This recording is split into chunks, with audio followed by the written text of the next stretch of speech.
I am Caroline Muturi from Ibon, Africa, and I will be hosting this podcast. So we hope to unpack one critical minerals extraction in Africa and also examine the key free trade agreements and, of course, strategic partnerships, mostly between the northern and southern countries that enable this large-scale extraction and resource plunder, especially in the global south. So I'm delighted today to have along with me seasoned activists from Africa. We have Mela Chiponda from SHINE Collab and also Jane Nalunga from SEATINI. And I request you ladies to kindly introduce yourselves. Thank you. Thank you very much, Carolina. My name is Mela Chiponda, and please call me Mela. And I'm based in Harare, Zimbabwe. I work for the SHINE Collab, but I'm an activist, an anti-extractivist activist, extractivism activist, and an energy and climate activist as well. I identify as an African ecofeminist. Thank you. Thank you so much, Mela. Ms. Jane, kindly introduce yourself. Thank you so much, Carolina, and thanks, Mela. Great to be with you on this podcast. I'm Jane Nalunga. I work for SEATINI Southern and Eastern African Trade, Information and Negotiations Institute.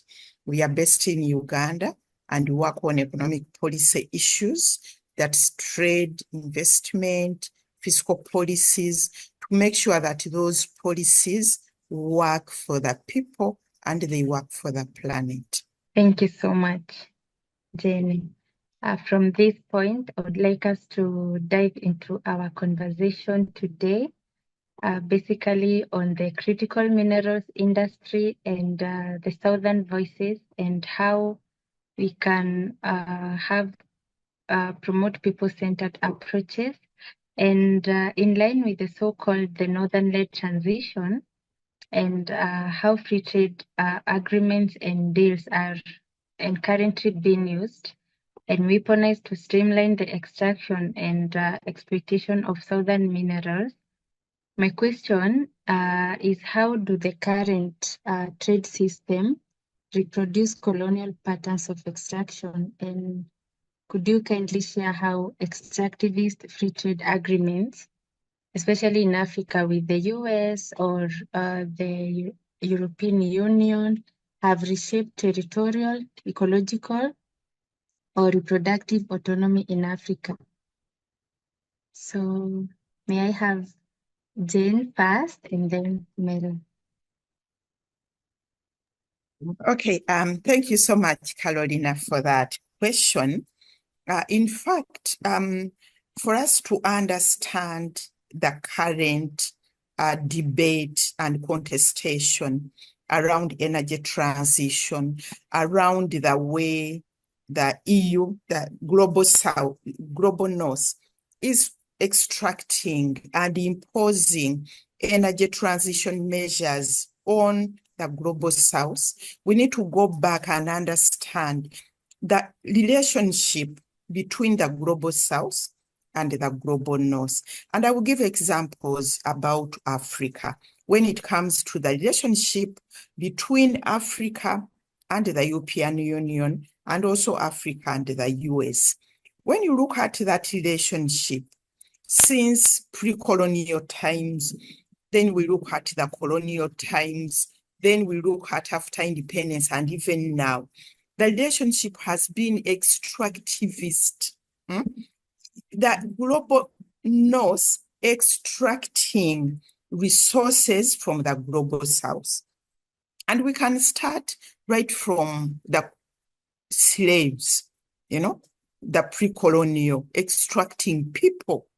Then we look at the colonial times, extraction of agriculture and mineral resources. In my country, for example, in my country, it was growing cotton, growing coffee, then also the minerals. So that relationship has been extracting. And the relationship has been such that the Global South looks at and addresses the challenges in the Global North. So the resources from the Global South were for the industries in the Global North. And in return, they could give us value-added products, clothes. We send cotton, they bring textiles. So that unequal exchange has been in place even until now. And when we will look at later the agreements, the treaties we are signing, they are to continue that kind of relationship. But I could also give examples of how the Global North, especially EU, has tried to entrench that relationship. For example, they put in place sometime way back the STABEX, stabilization of exports. And they were stabilizing the price of raw commodities so that we can be able to continue exporting the raw commodities. Again, it was stabilizing the cost of minerals. But on the other hand, they put in place tariff escalation measures that if you add value to your produce, for example, if you are exporting coffee beans, it's okay.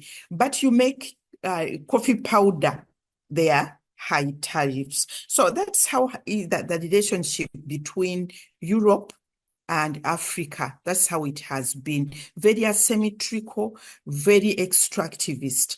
And it has had challenges on the women because our economy is based on agriculture, small-scale agriculture. And it's the women who are the producers of all these raw products which go to Europe. Yet the policies in our countries, they don't recognize they don't recognize what women put in to produce those products. So when you look at our economy, we are under the value chains. We are as Africans at the bottom of the value chains, and at the very bottom of that value chain are the women. So these are the issues I think which we need to look at, and it's important we also look at the current agreements and policies depending on where we are coming from, our history. I will give you an example. We are negotiating a free trade agreement, the economic partnership agreement with the EU, with the European Union. When you look at that agreement, we are liberalizing more, opening up our economy for their products to come in. But there are also clauses, for example, regarding export taxes. Export taxes are important for us to industrialize, but the European Union is saying no export taxes because they want our raw materials to go to Europe. They want our minerals as raw without any value addition to go to Europe. But we also need to look at the issues, the policies they are putting in place in Europe. For example, they have the Critical Minerals Act, and that act is about sourcing, putting in place strategies of how to source raw materials from the Global South. So when we look at the current system, where we are coming from, where we are, the whole issue about energy transition, we are looking at deepening that extractivist relationship, which is negatively impacting on our people, on our women, especially the rural women, where these resources are extracted.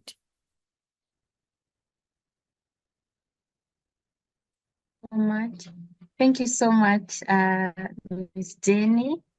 And I have a comment on that, but before, I would like to request Ms. Mela to add on what you've just shared. Thank you very much, Carolina, and thank you very much, Jane. And I want to start from where Jane has left the discussion, but just taking us back to when Jane was introducing herself to say they are working on making or on ensuring that the earth can sustain both human life and as well the environment. And that on its own speaks to how, as people from the global south, as people in Africa, our lives are so tied to the land. Our lives are tied to the environment and to our ecosystems. And therefore, that is the starting point for this whole discussion about extractivism. And looking at the colonial agenda, the colonial agenda was an agenda that was hinged on capitalism.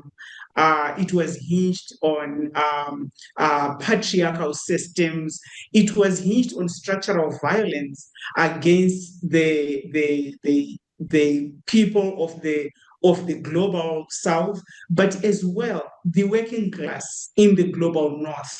Because we see how this violence that was perpetuated in Africa did not necessarily start from Africa itself, but it starts from the time of the Industrial Revolution, where people, for example, in Britain, were dispossessed of their lands and of their territories during the Great Enclosure System. And now we see how the growth of capital led to wanting more raw materials, wanting to create markets, consumers for their products. But that could not sustain itself without an ideology that makes development attractive. I'll give the example of the Truman Doctrine and the creation of the Bretton Woods institutions, which I believe are all colonial machinations. When we read the Truman's doctrine about the issue of modernization and how he says every country is supposed to emulate the US, is supposed to Europeanize or to Americanize. And therefore, what does it mean for every country in the whole world to aspire to be Western and to aspire to be from the global north? It means that a lot of things have to come into play. The issue of the ideological apparatus, but as well the repression itself. And we see how extractivism and the current extraction of green minerals or the critical minerals that are needed for the renewable energy sector did not start now, because we started with the extraction of fossil fuels, the extraction of coal, the extraction how the coal in Zimbabwe was shipped to Katanga, for example, to fund the Second World War.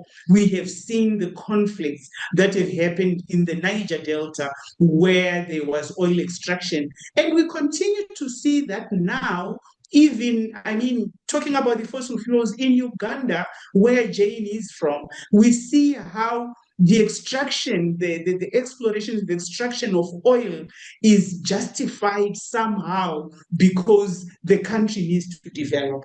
And therefore, the extraction and the violence associated with critical minerals is not surprising. Why is not surprising?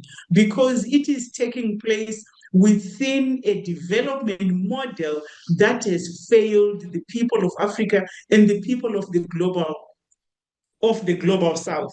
And I want to end by for now by saying this, right?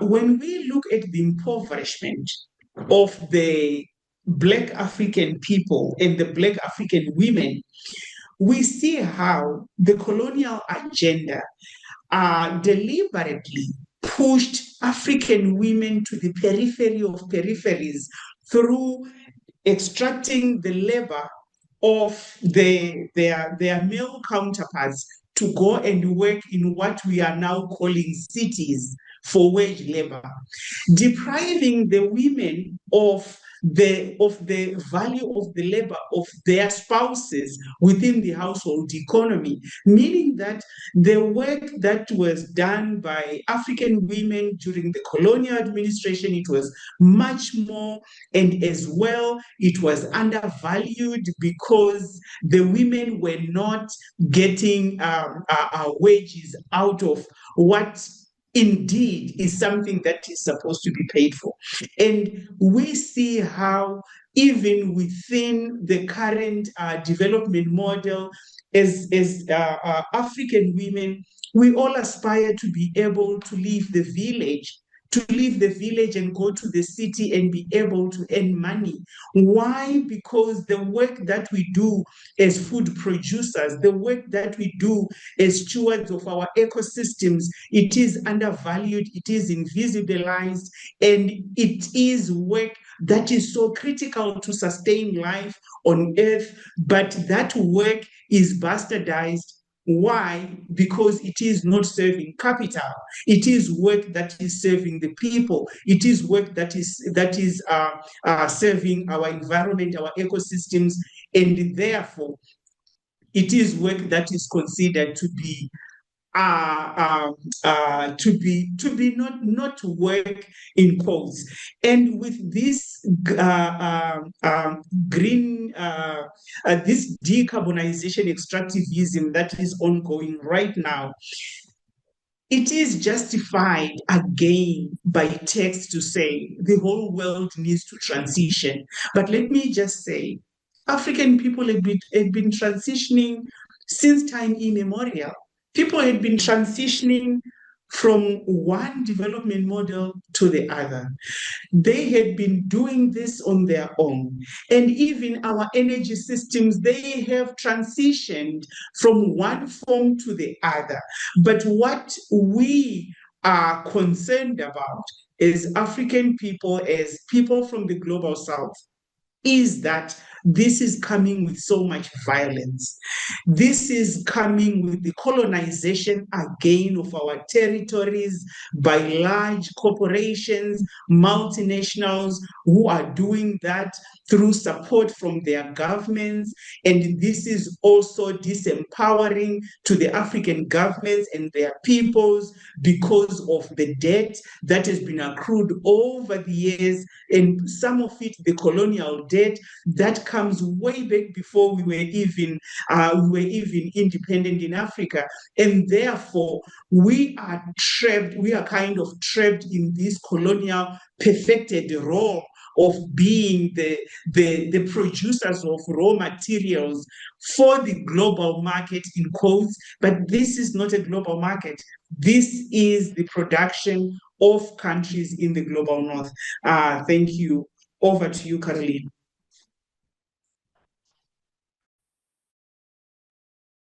Thank you so much, Mela. That was so powerful.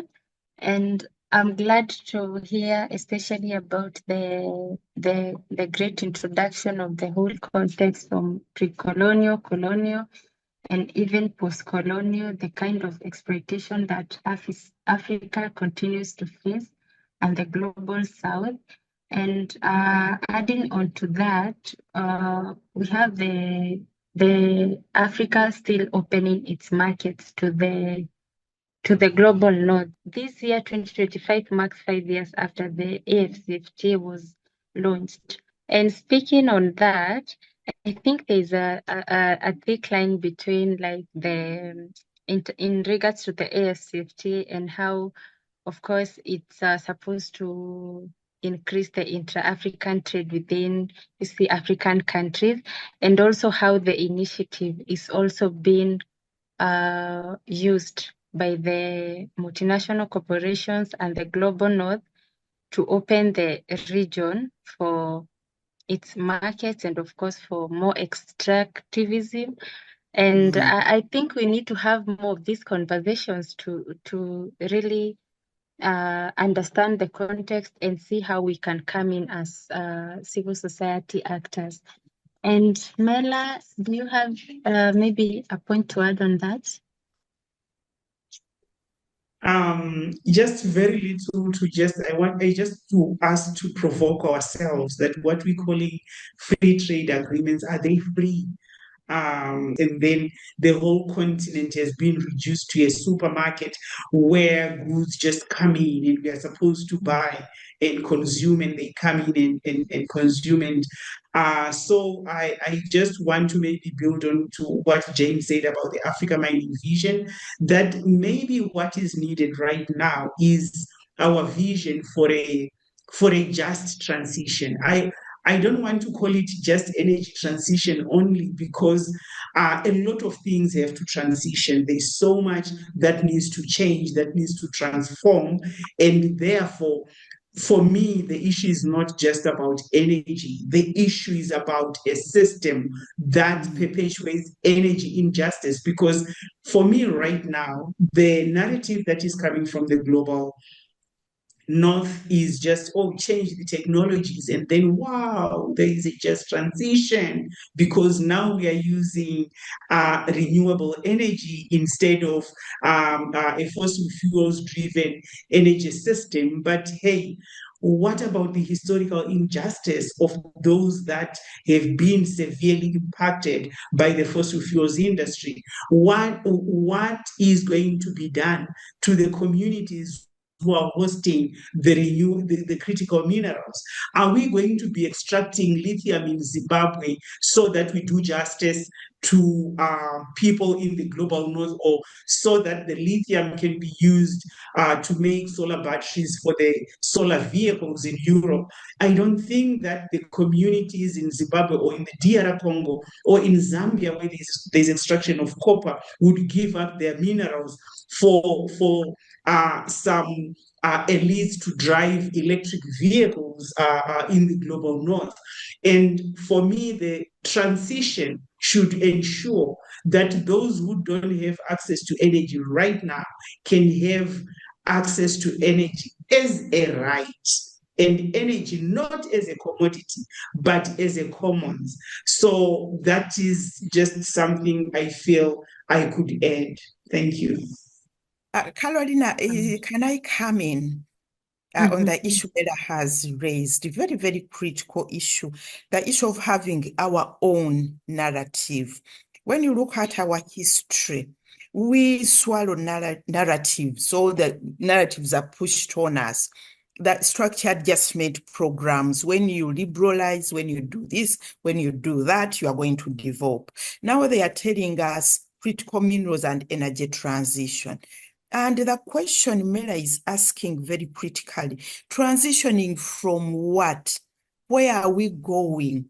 You know, and also the whole issue of critical minerals, critical for who? You know, because when we talk about critical minerals, really, lithium, why should I care about lithium when, or even an electric vehicle, when we are still using a hand hoe to grow what we are eating, to grow what we are exporting, you know? So for me, what I see is that we need to develop our own narrative rooted in our realities. And that's when we can be able to say, this is a critical mineral, or it's not a critical mineral. There are other critical minerals like clay to make plates, to do what, you know, clay, soil, salt. So when we talk about critical minerals, they have to be critical for our well-being. They have to be critical for our livelihoods, not critical for somebody to buy electric vehicles, to do very high technology, robotics and AI. So we need to link transition to our reality, to our experience, but also to our aspiration, where we are and where I want to be. Wow. Thank you so much, Mela and Jenny. And yes, Africa holds 30% of world's critical minerals. And the question of critical to whom is critical because for sure, if these minerals are not serving our needs as a region, then they're not critical to us. And this is a conversation that we really need to have. We need to shape our own narratives as a region. And we need to continuously promote people-centered approaches towards system change, because the whole system needs an overhaul, from the capitalistic system to a people-centered system that is working for everyone, not for the few elite. So to that note, I would like us to go to the second question. So my question is, what role have do feminists or people's organizations or people's alliances played in resisting extractivism in Africa? And what would a feminist or a people-led approach to resource sovereignty look like in your own community? Indeed, women have been putting their lives on the front line. And why? Because, as I mentioned previously, that women's lives are African women's lives are so tied to the land, because women do the most critical work, that is life giving. Women work through the whole food value chain when we look at our local economies. And women are already organized. I've always said this, that women in Africa, they are already organized. Hello? Because we see women being organized around their livelihoods. Women are organized around their spiritual practices, around their traditional practices. They are so organized that this is why we see the struggles in Africa, the struggles for injustice, the struggles for land. Women on the forefront. Women are on the forefront.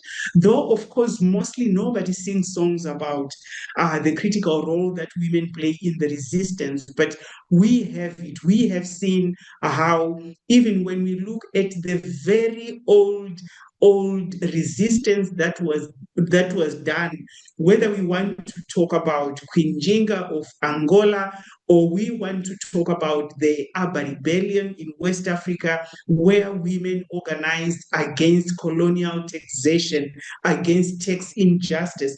And we are still organizing as women, where market women in West Africa came together to resist and to refuse to pay unjust taxes. And we have seen how in Zimbabwe, the liberation movement was started by a woman, Mbuya, and this continues. And we are seeing how women are organizing against extraction of their resources. They are organizing against dispossession of their rivers, of their lands. And let me just say that our lands and our territories do not mean anything to someone who is coming from Europe, or who is coming from the global north, or someone who has internalized the capitalist, neoliberal capitalist models of development. Those rivers don't make sense. They will say, we went to Africa, we went to Zimbabwe, we went to Uganda, and we went to Kenya, and it was so underdeveloped, because they are seeing the river flowing freely in its natural state, and there is no dam, and there is no cement or nothing was put in that river. They would consider that as underdevelopment.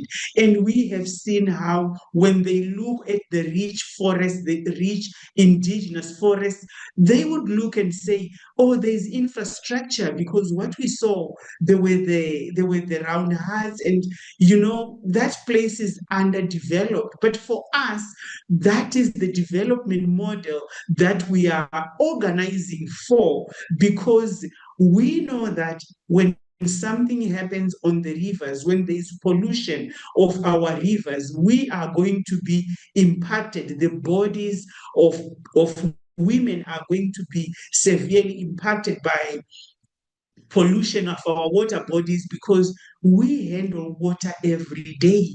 Water is sacred to us. Water is very critical to us, and therefore we would rather let the rivers flow. And the same with our forests, the same with our mountains. They have spiritual value. That's where we get our healing. That is where we get our herbs. And therefore, we will resist through organizing against any encroachment into our territories. We have seen the Chipko movement, how the women in India were hugging trees because these trees were more important to them than the rubber industry. We are not saying that let us not develop, but we are saying who defines what development is and development for who? Like what Carolina asked about critical minerals, critical for who? And whose critical minerals are we talking about? And therefore, women are creating spaces for learning. We are seeing women creating spaces for safety, for their collective care. And those spaces are very critical within the movement, within the feminist movement, because that is where we have the places to develop the alternative, or let me just say our own eco-feminist African local economies, because we cannot say, for example, if we look at countries like Malawi, where 80% of the people are living in rural areas, and in Zimbabwe, where 66% of the people are living in rural areas, we cannot destroy their ecosystems so so that they fail to produce food, because that is what matters to the majority of the people in that country. And in this case, the majority of the women in Africa, they rely on healthy ecosystems for survival. Women in Senegal, for example, they rely on the health of their sea, of their water bodies, which we have seen how there is coastal erosion, there is rising sea levels because of the climate crisis. In the climate crisis, the IPCC, the Intergovernmental Panel on Climate Change, mentioning that this climate crisis has its origin and roots during the time of the Industrial Revolution, which is also the time of the colonization project. And therefore, all the need to decolonize, all the need to start questioning a capitalist-driven development model and start rethinking what we are considering development at the moment and organizing for our alternatives. Thank you. Thank you so much, Mela. That was really powerful. And I will just add on to what you have said about women, feminist groups, and people's groups and movements. What the role they have played in restructuring the extractivist model of development. I have seen people and I have seen feminist groups really pushing against this model, amplifying women's voices, and also sharing experiences. I have seen documentaries, about areas where extractivist activities are going on and their impact on the women, their impact on food production, and their impact on water. I have seen documentaries where water has been poisoned because of the chemicals they use to extract the minerals. So women groups, people's groups have been able to amplify voices, to be able to bring out these issues to the fore. And I have seen women groups also engaging in agreements, in policy advocacy.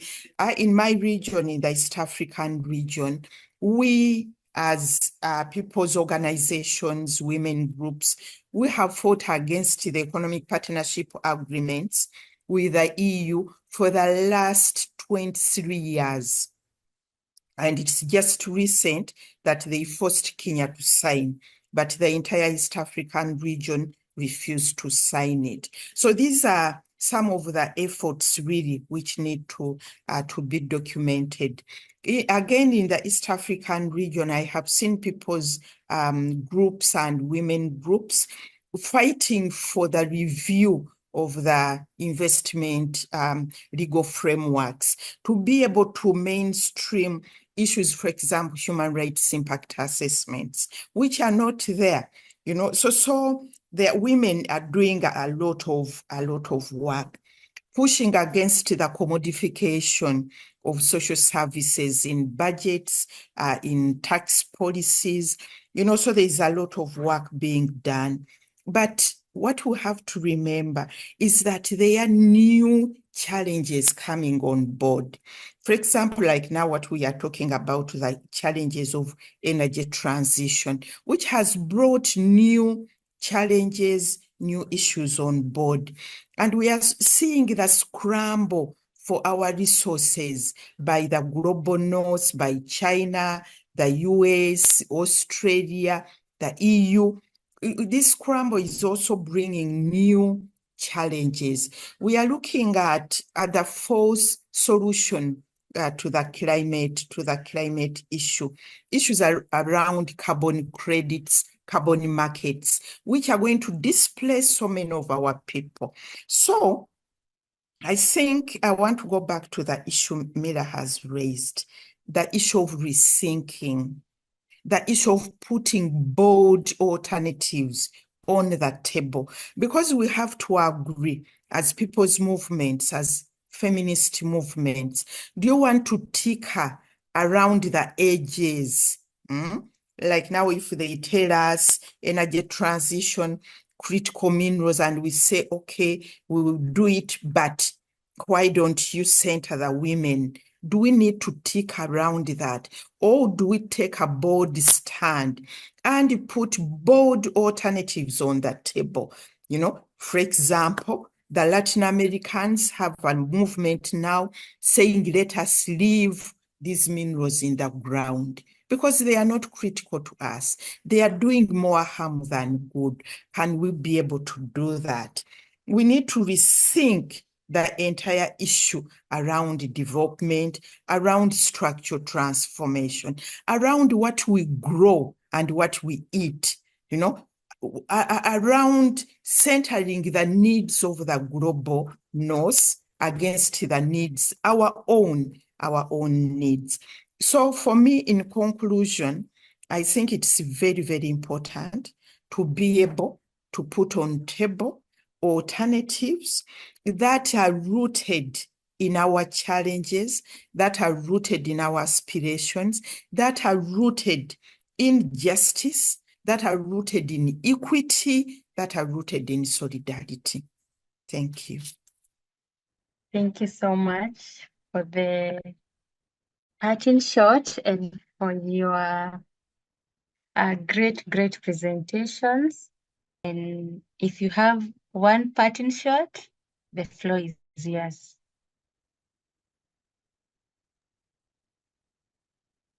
Thank you very much, Carolina. My hope is that we continue dreaming, we continue to think through how, as Africa, we can have and build, and have regenerative, climate just local economies that are driven by decentralized renewable energy systems that are controlled by the women and other indigenous groups who are users of the same energy systems. Thank you so much. I would also like to say, in conclusion, that I pray that feminist movements, people's movements, are bold enough to be able to question the unquestionable.